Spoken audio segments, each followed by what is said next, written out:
कहानी की शुरुआत में रोमानिया के अंदर एबी नाम करके एक चर्च को दिखाया जाता है। इस चर्च के अंदर रात के समय में हमें दो सिस्टर को दिखाया जाता है, सिस्टर हुआना और सिस्टर रेबेका। चर्च के अंदर एक दरवाजा था और ये दोनों उस दरवाजे के पास जाते हैं। यहाँ हमें मालूम चलता है कि रेबेका के पास एक चाबी है। वो दरवाजे के अंदर जाने से पहले हुआना से कहती है कि हमें ये करना ही होगा वरना कयामत आ जाएगी। इसके बाद सिस्टर रेबेका अंदर चली जाती हैं और हुआना बाहर से मंत्र पढ़ने लगती है। यहाँ हमें मालूम चलता है कि सिस्टर रेबेका को कोई मार रहा था। वो शैतान रेबेका को मारता उससे पहले ही वो चाबी को ला करके सिस्टर हुआना को दे देती हैं। सिस्टर हुआना बहुत डरी हुई थी, वो चाबी को लेकर के यहाँ से भाग जाती है। इसके बाद सिस्टर हुआना अपने कमरे में आती हैं और रस्सियों से फांसी लगा करके खुद को मार लेती हैं। हालांकि वो अपने आप को मारना तो नहीं चाहती थी, लेकिन उन्होंने अपने आप को क्यों मारा ये हमें कहानी में आगे मालूम चलेगा। हुआना के मर जाने के बाद यहाँ पर हम एक नन के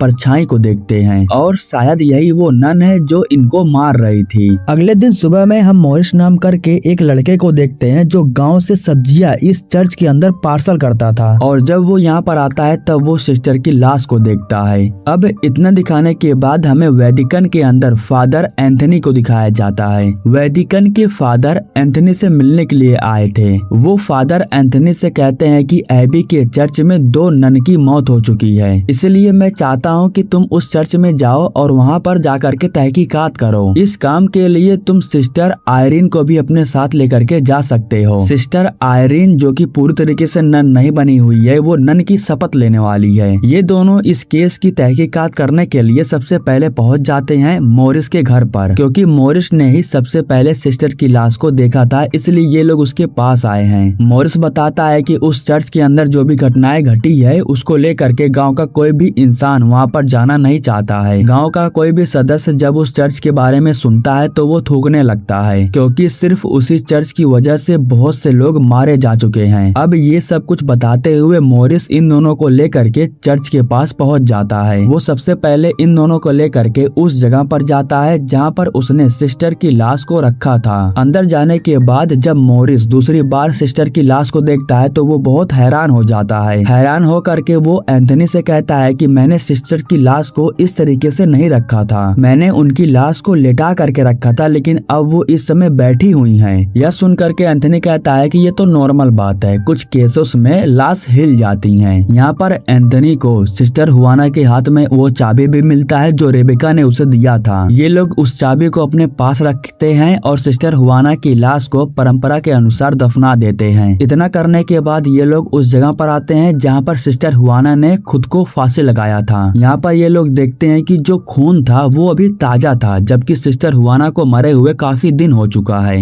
यह देख करके फादर एंथनी कहते हैं कि अब ये केस इतनी जल्दी सोल्व नहीं होगा। चर्च के अंदर जब ये लोग जाते हैं तो कुछ समय तक इन्हें तो कुछ नहीं दिखाई देता है, लेकिन काफी समय के बाद आयरीन को यहाँ पर मदर सुपीरियर दिखाई देती हैं। हालांकि सभी लोग मदर सुपीरियर को देख रहे थे। वो इन लोगों से पूछती भी हैं कि आखिर तुम लोग यहाँ क्या करने के लिए आए हो। फादर एंथनी बताता है कि हाल ही में दो नन की मौत हुई है, इसलिए हम उसकी तहकीकात करने के लिए आए हैं। उन दोनों नन की मौत कैसे हुई इसके बारे में क्या आप हमें कुछ बता सकती हो। मदर सुपीरियर कहती है कि तुम लोग यहाँ पर आकर के बहुत बड़ी गलती कर दी हो, तुम्हें यहाँ पर नहीं आना चाहिए था। फिलहाल इस समय मैं तुम्हें कुछ नहीं बता सकती हूँ क्योंकि सूर्यास्त होने वाला है। बात ऐसी थी कि सूर्यास्त से लेकर के सूर्योदय तक कुछ नन मौन रहती हैं और अब मदर सुपीरियर का मौन होने का समय हो गया था, इसलिए इन लोगों को अगले दिन सुबह में आने के लिए कहती हैं। रात होने के बाद मॉरिस उन दोनों को चर्च में छोड़ करके अपने घर जाने लगता है, लेकिन जब वो रास्ते से होकर के गुजर रहा था तब उसे यहाँ पर एक सिस्टर दिखाई देती है। मॉरिस को लगा कि वो सिस्टर हेल्प मांग रही है, इसलिए वो उसके पीछे जाता है। उसी समय मॉरिस के सामने एक सिस्टर फांसी लगा करके लटकने लगती है। वो मॉरिस के ऊपर हमला भी कर देती है, इसलिए वो बहुत डर जाता है और कब्रिस्तान की तरफ भागने लगता है।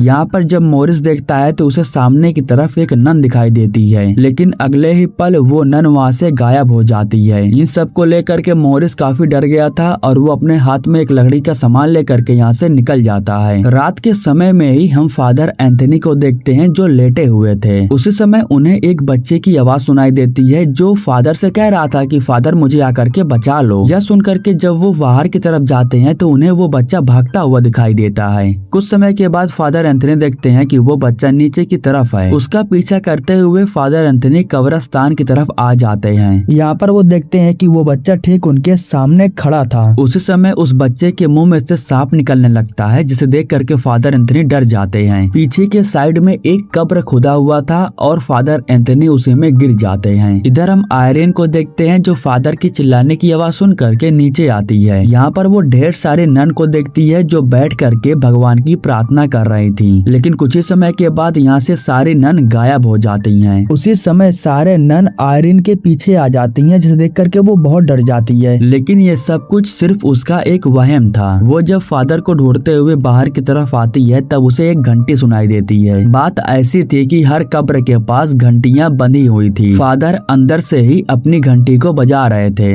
लेकिन बात ऐसी थी कि कब्र के पास और जितनी भी घंटियां थी वो भी बज रही थी। इन सब को देख करके जो आयरन थी वो अपने मन को शांत करती है और एक दृश्य के जरिए वो देख लेती है कि फादर एंथनी कहाँ पर हैं। आयरन के पास दृश्य देखने की एक शक्ति है, उसे के जरिए वो मालूम कर लेती है कि फादर एंथनी कौन से कब्र में हैं। इसके बाद आयरन उस कब्र को खोदने लगती है और इस तरीके से वो फादर एंथनी को बचा लेती है। ये सब कुछ वो नन कर रही थी ताकि ये दोनों चर्च को छोड़ करके यहाँ से चले जाएं। अगले दिन सुबह हो जाने के बाद ये दोनों दोबारा चर्च के अंदर जाते हैं मदर सुपीरिया से बात करने के लिए। लेकिन फादर का अंदर जाना ठीक नहीं था क्योंकि मदर सुपीरिया एक पवित्र नन से बात करना चाहती थी। इसीलिए जो फादर हैं वो आयरन को अंदर भेजते हैं। एंथनी चर्च के बाहर ही था और जो आयरन थी वो अकेले ही चर्च के अंदर जाती है और यहाँ पर आयरन को मालूम चल जाता है कि चर्च के अंदर अभी भी कोई रह रहा है। वो एक सिस्टर को देखती है और उनका पीछा करने लगती है। उनका पीछा करते हुए वो उस जगह पर पहुंच जाती है जहाँ पर भगवान की प्रार्थना किया जाता है। यहाँ पर वो एक सिस्टर को भगवान की प्रार्थना करते हुए देखती है। आयरन उस सिस्टर को रोकती है, उससे पहले ही यहाँ पर सिस्टर हुआना आ जाती हैं और वो सिस्टर को लेकर के यहाँ से चली जाती हैं। ये सिस्टर आयरन को बताती हैं कि इस चर्च के अंदर 24 घंटे प्रार्थनाएं होती हैं। प्रार्थना इसलिए किया जाता है ताकि वो जो शैतान है उसे रोका जा सके। आज से कई साल पहले ये चर्च एक महल था और यहाँ के राजा नर्क के शक्तियों को जिंदा करना चाहते थे। वो नर्क के द्वार को खोल करके काली शक्तियों को यहाँ पर लाना चाहते थे, लेकिन उसी समय चर्च ने उनके ऊपर हमला बोल दिया। राजा को मारने के बाद एक फादर जीसस क्राइस्ट के खून से उस द्वार को बंद कर देते हैं, जिसकी वजह से वो नर्क का शैतान हमारे दुनिया में नहीं आ पाता है। लेकिन जब यहाँ पर चर्च बना तो कुछ समय के बाद इस चर्च के ऊपर बमबारी भी हुआ था और चर्च के ऊपर बमबारी होने की वजह से वो नर्क का द्वार दोबारा खुल गया। हम सभी सिस्टर्स ने एक नन को देखा है जो रात के समय में हमारे बीच घूमती है ताकि कोई भी उस नन को पहचान ना पाए और वो इस तरीके से हमारे शरीर को हासिल कर ले। वो नन एक नापाक शक्ति है और उसी ने ही सिस्टर रेबेका की भी जान ली थी। खैर अब वो आगे कुछ बता पाती उससे पहले ही यहाँ पर एक सिस्टर आ जाती है और वो सिस्टर हुआना से कहती है कि तुम्हारा प्रार्थना करने का वक्त हो चुका है और ये सिस्टर आयरन से कहती है कि तुम अब यहाँ से जा सकती हो। लेकिन तभी सिस्टर हुआना कहती है कि दरवाजे बंद हो चुके हैं, अभी ये इस समय यहाँ से नहीं जा सकती हैं। सुबह में जब द्वार खुलेगा तभी वो यहाँ से जा सकती हैं। अब इसके बाद सिस्टर हुआना आयरन को लेकर के एक कमरे में आती हैं और उन्हें रात भर यहाँ रुकने के लिए कहती हैं। यहाँ पर सीन कट होता है और हमें फादर एंथनी को दिखाया जाता है जो किताब के जरिए इस चर्च के बारे में जानने की कोशिश कर रहे थे। दरअसल वो इस चर्च के इतिहास के बारे में जानना चाहते थे। सिस्टर आयरन को नींद नहीं आ रहा था, वो बस बिस्तर पर लेटी हुई थी। ठीक उसी समय वो खिड़की के पास एक सिस्टर को देखती है जो फांसी लगा करके नीचे लटक जाती है। लेकिन सिस्टर का ये बस एक वहम था और उसी समय कमरे का दरवाजा भी खुल जाता है। सिस्टर बाहर आ जाती हैं और चलते हुए उस दरवाजे तक पहुंच जाती हैं जिसे हमने मूवी के शुरुआत में देखा था। जब वो दरवाजा खुलता है तो उसके अंदर सिस्टर को एक नन दिखाई देती है जो बिल्कुल एक शैतान की जैसी दिख रही थी और कुछ समय के बाद वो गायब हो जाती है। आयरन यह देख करके बहुत डर जाती है और यहाँ से भागने लगती है। लेकिन उसी समय आयरन के पीछे सिस्टर हुआना आ जाती हैं और उसे पकड़ लेती हैं। वो आयरन से कहती हैं कि तुम अपने सामान को लेकर के आओ, तुम्हें यहाँ से बाहर निकलना होगा। इसके बाद आयरन जब अंदर जाती है तब वो एक सिस्टर को प्रार्थना करते हुए देखती है। वो सिस्टर आयरन को भी यहाँ पर बैठ करके प्रार्थना करने के लिए कहती हैं। लेकिन प्रार्थना करने से पहले जब वो रखी हुई लाश को देखती हैं तो उसके अंदर सिस्टर हुआना थी। सिस्टर हुआना की मौत हो चुकी थी। यह देख करके आयरन घबरा जाती है और कुछ समय के बाद अंदर ढेर सारी सिस्टर आ करके ईश्वर की प्रार्थना करने लगती हैं। सभी सिस्टर को प्रार्थना करते हुए देख करके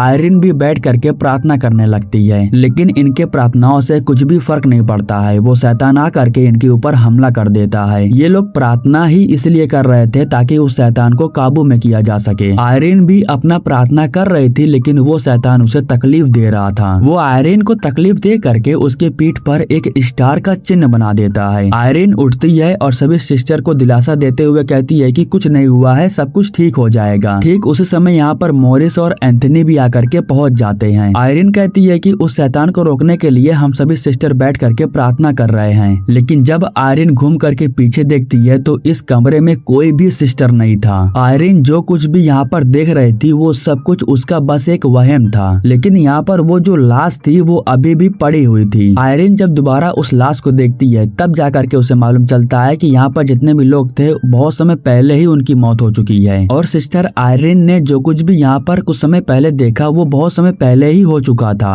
खैर उस समय जो सिस्टर मर चुकी थी वो अचानक जिंदा हो जाती है और फादर एंथनी के ऊपर हमला कर देती है। उस लाश को खत्म करने के लिए फादर एंथनी अपने बैग से क्रॉस निकालने के लिए कहते हैं। क्रॉस के ऊपर पवित्र जल छिड़कने के बाद उसे लाश के ऊपर रख देते हैं। प्रार्थना करने के बाद क्रॉस के साथ साथ उस लाश में भी आग लग जाती है। मॉरिस के हाथ में एक गन था और उसी गन से वो उस लाश को शूट करके मार देता है, और फाइनली इस तरीके से ये लोग इस मुसीबत से छुटकारा पा जाते हैं। लेकिन अब आयरीन को ये मालूम चल जाता है कि सिस्टर हुआना ने अपनी जान क्यों दी। वे लोग नहीं चाहती थी कि वो शैतान उनके शरीर को हासिल करे, इसीलिए सभी सिस्टर ने अपनी जान दे दी ताकि उस शैतान को एक पवित्र शरीर न मिल पाए। सभी सिस्टर्स की मौत की यही वजह है। सिस्टर आयरीन के पास अभी भी वो चाबी थी और वो कहती है कि हमें उस दरवाजे को खोलना होगा। हो सकता है कि हम इस चाबी की मदद से उस शैतान को हमेशा हमेशा के लिए खत्म कर सके। लेकिन ये करने से पहले जो आयरीन थी वो एक पवित्र नन बनना चाहती थी, इसीलिए जो फादर एंथनी थे वो मंत्रों को पढ़ने के बाद आयरीन को एक पवित्र नन बना देते हैं। दरवाजे को ढूंढते हुए ये लोग पहुंच जाते हैं मदर मैरी के स्टैचू के पास। उनके हाथों में से एक रोशनी निकल करके दीवार के ऊपर पड़ रही थी। आयरीन जैसे ही चाबी लगाती है तो वो दीवार खुलने लगता है और इन लोगों को पवित्र सामान के अंदर जीसस क्राइस्ट का खून मिलता है। दरअसल जीसस क्राइस्ट के खून से ही उस शैतान को हराया जा सकता है।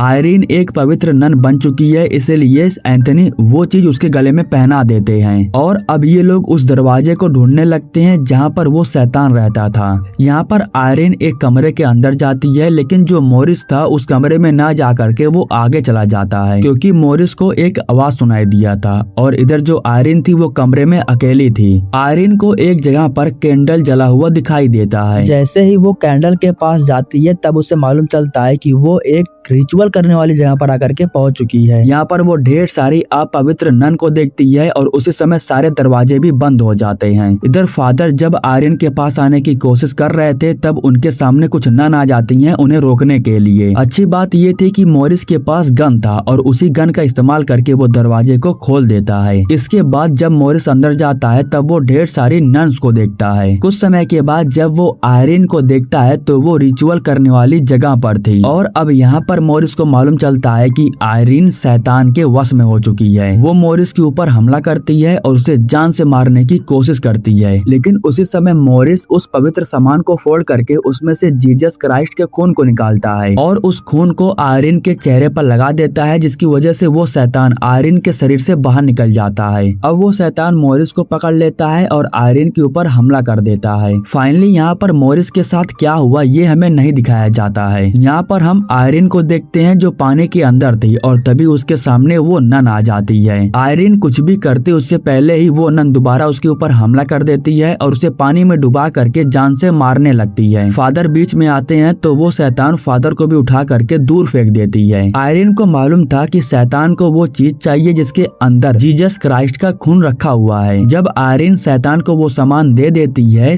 तब वो आयरीन को बाहर निकालती है, लेकिन उसके बाद उसे मालूम चलता है कि उसके अंदर जीसस क्राइस्ट का खून है ही नहीं, क्योंकि उस खून को आयरीन ने अपने मुंह के अंदर ले लिया था। और वो जैसे ही सारे खून को शैतान के ऊपर गिराती है तो यहाँ पर शैतान का खात्मा हो जाता है। शैतान की मौत हो जाने के बाद जो नर्क का दरवाजा था वो हमेशा हमेशा के लिए फिर से बंद हो जाता है। लेकिन जब शैतान के ऊपर आयरीन ने हमला किया तब आयरीन पानी में डूब रही थी और उसी समय मॉरिस आकर के उसे बचाता है। मॉरिस की वजह से ही आयरीन जिंदा है, इसीलिए वो मॉरिस को शुक्रिया कहती है। अगर आपने कहानी को यहाँ यहाँ तक देख लिया है तो मैं आपको बताना चाहता हूँ कि इस मूवी का पार्ट 2 मैंने अपलोड कर दिया है, आप देख सकते हो।